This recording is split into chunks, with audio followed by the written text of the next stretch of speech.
From impeachments to inaugurations, if it's a political story, we are on the scene. The race for the White House is heating up.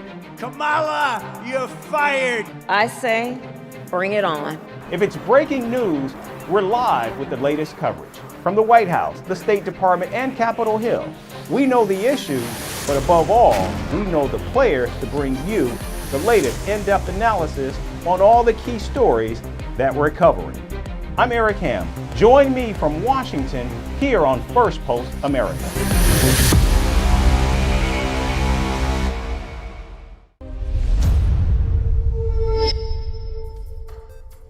Hello and welcome to the program. I'm Eric Ham in Washington, D.C., and over the next few minutes, we'll take you from the United States and around the world, covering all the top stories of the day. But before that, here's a look at the latest headlines. Israel carries out airstrikes across Lebanon, including in the densely populated areas of the capital, Beirut. Israel claims at least 15 Hezbollah fighters were in fact killed in the airstrikes. Russia dismisses nuclear talks with the United States and accuses Washington of threatening Moscow's sovereignty by expanding NATO. The current agreement, which limits the expansion of their respective nuclear arsenal, expires in 2026.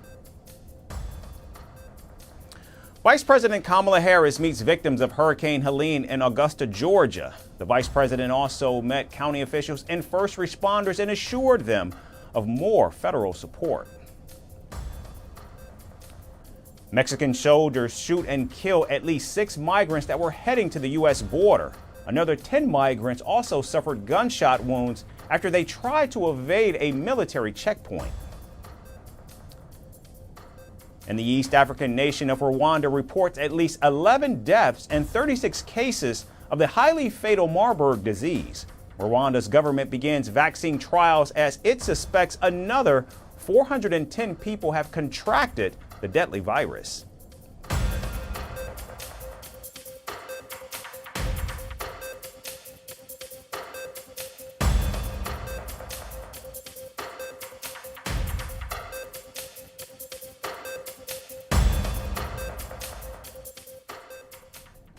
We begin in the Middle East. Israel now says it has prepared its air force for possible strikes on Iran in retaliation for Monday's missile attack. Israeli jets were seen carrying out wartime preparations as their air force proposed a potential hit list of Iranian targets. Iran launched approximately 200 missiles at the state of Israel yesterday. Iran attacked civilian areas and endangered the lives of many citizens. Thanks to proper civilian behavior and high-quality defenses, the damage was relatively minor. We will respond. We know how to locate important targets. We know how to strike with precision and power. And now Israel says that all Iranian military and nuclear infrastructure facilities are on the hit list as well. Prime Minister Benjamin Netanyahu's office says its impending attack could include airstrikes and even clandestine operations targeting key Iranian political and military figures. In fact, some of the other main targets that Israel could potentially strike include Iran's oil and energy facilities, air bases and air defense systems, headquarters and command centers of the Iranian Revolutionary Guard Corps, and missile and attack drone storage and production facilities. Meanwhile, President Joe Biden held a call with G7 leaders as they agreed upon Israel's right to retaliate against Iran. President Biden also said he would unveil new sanctions on Iran. However, he urged Israel against attacking Tehran's nuclear facilities.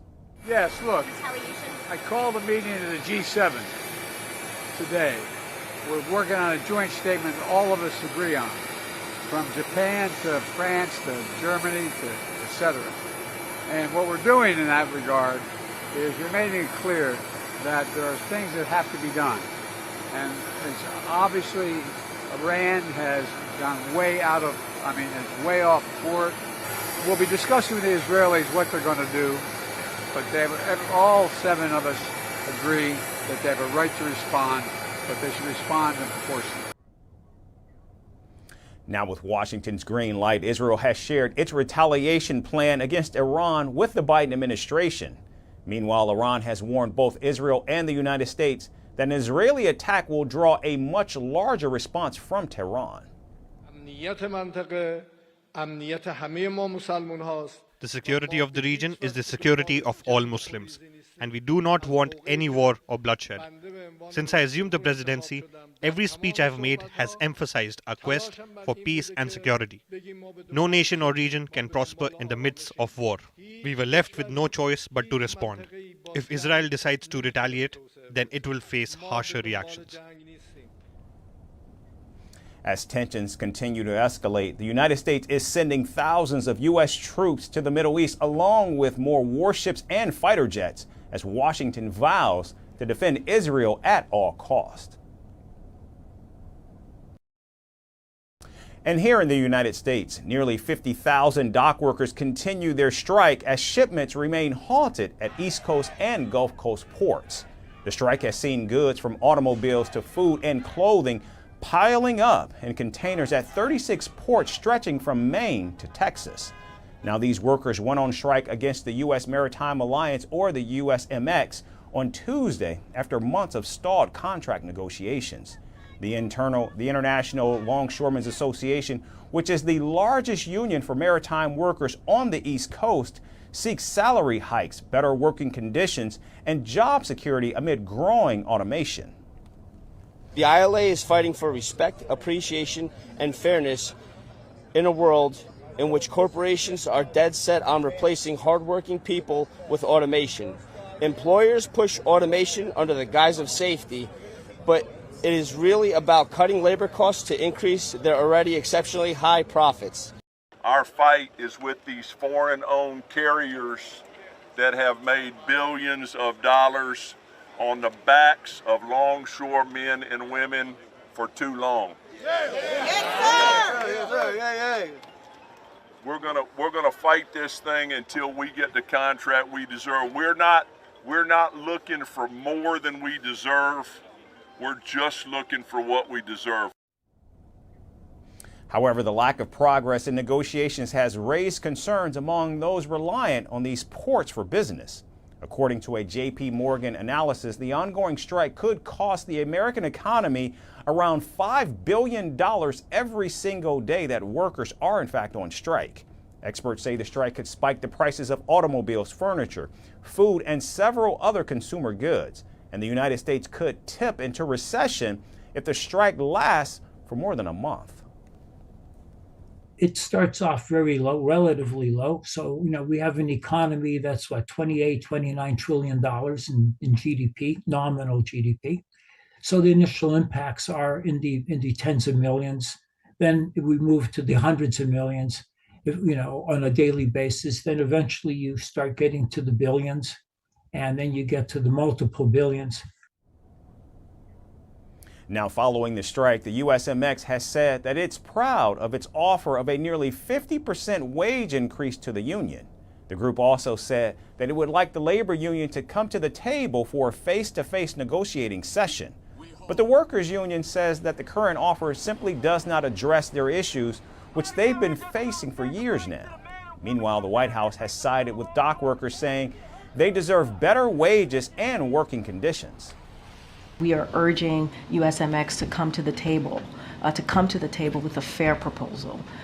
We cannot say this enough. We believe that these workers deserve a fair pay, they deserve benefits, and that meets the level of their peers. President Joe Biden said that the strike could end up being a man-made disaster and needs to be resolved as soon as possible. The last thing we need on top of that is a man-made disaster, what's going on at the ports.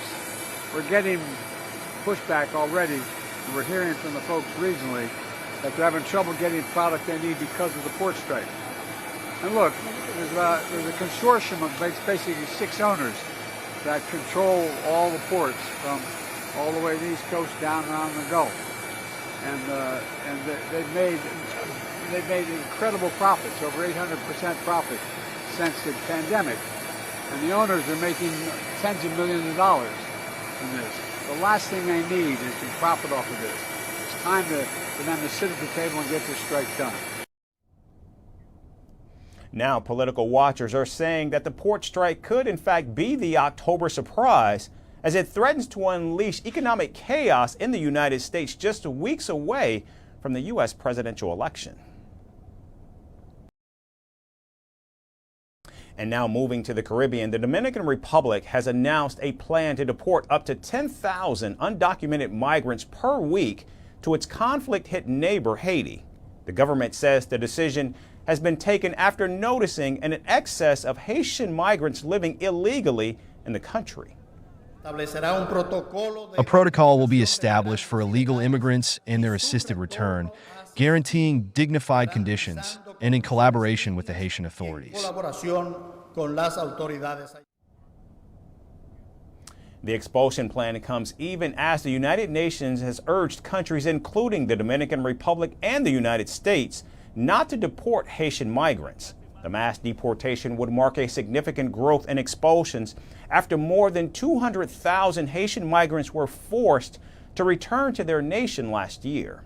Now the Dominican Republic's presidential office has pointed out the slow progress of the UN-backed peacekeeping mission in Haiti against armed gangs. President Luis Abinader, who was re-elected last year, says the instability in Haiti has put pressure on his nation's security. The crisis in Haiti warrants particular attention. More than 3 years of instability in our neighboring country has put significant pressure on our own security. We come strongly requesting the involvement of the international community in a leading and sustained role in the stabilization of Haiti.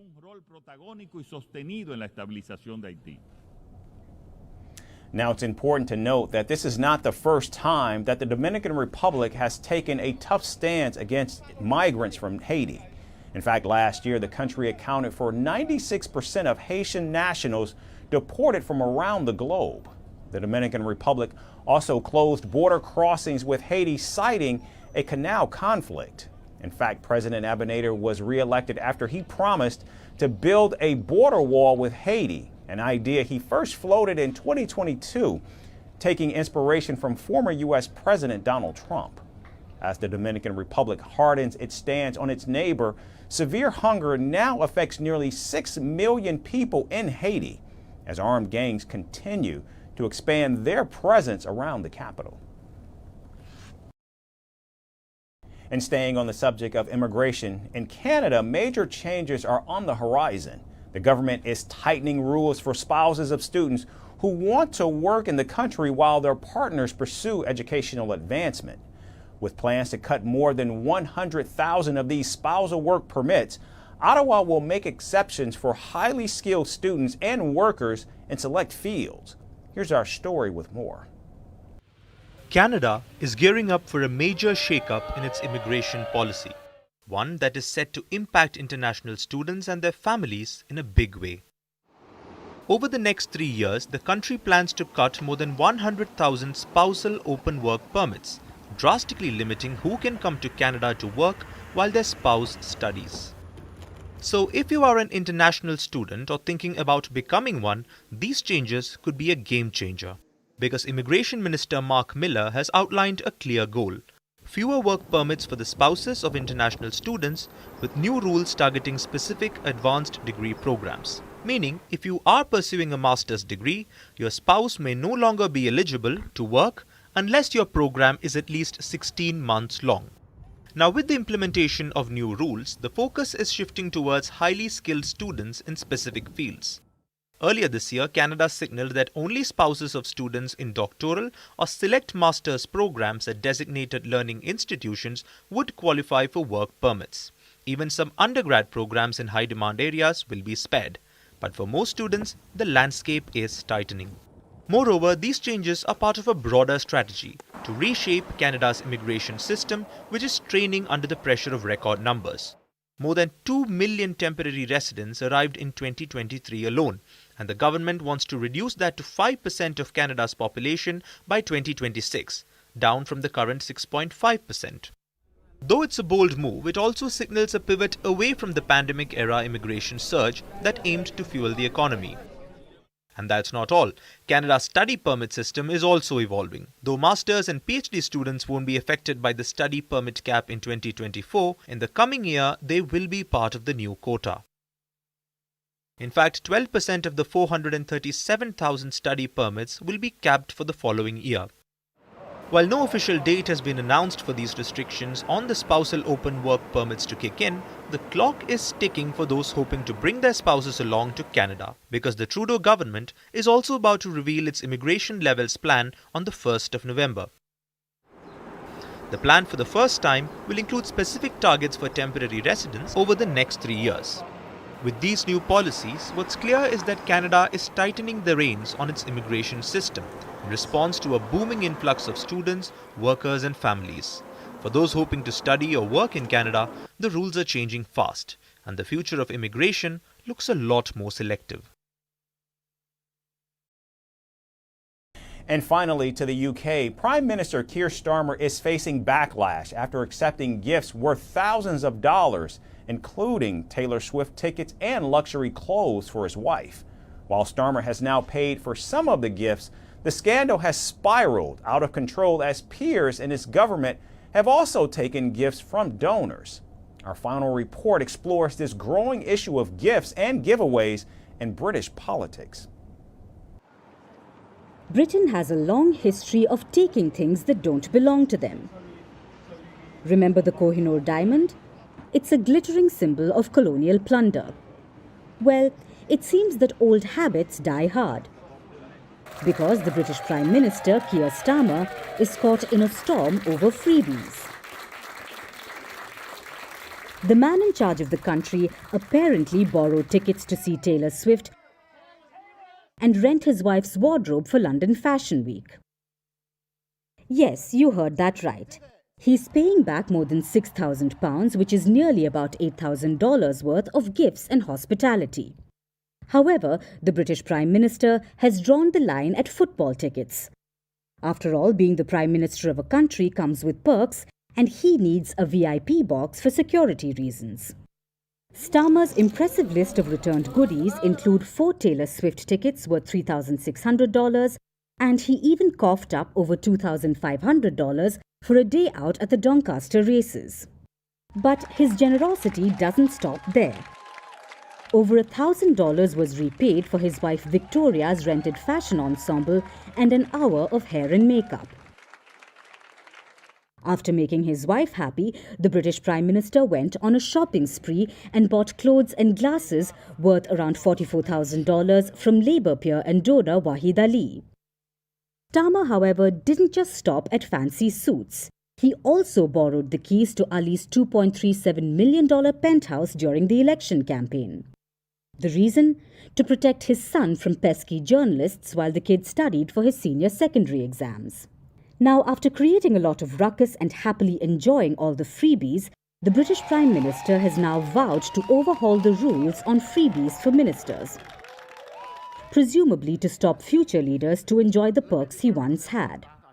So, he promised to set principles of general application. Because until now, British politicians have been winging it, using their best individual judgment. And of course, Starmer's not alone in this.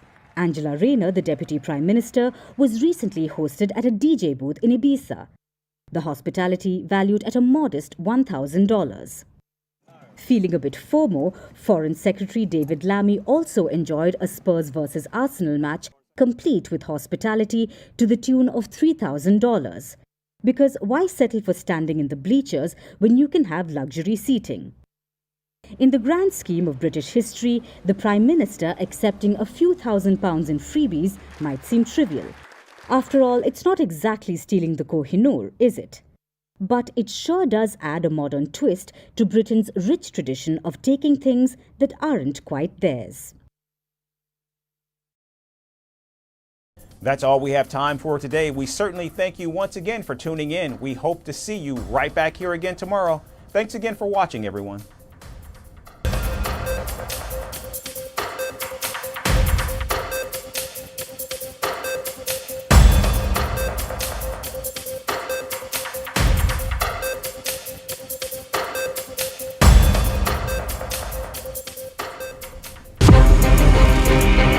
From impeachments to inaugurations, if it's a political story, we are on the scene. The race for the White House is heating up. Kamala, you're fired! I say, bring it on. If it's breaking news, we're live with the latest coverage. From the White House, the State Department, and Capitol Hill, we know the issues, but above all, we know the players to bring you the latest in-depth analysis on all the key stories that we're covering. I'm Eric Ham. Join me from Washington here on First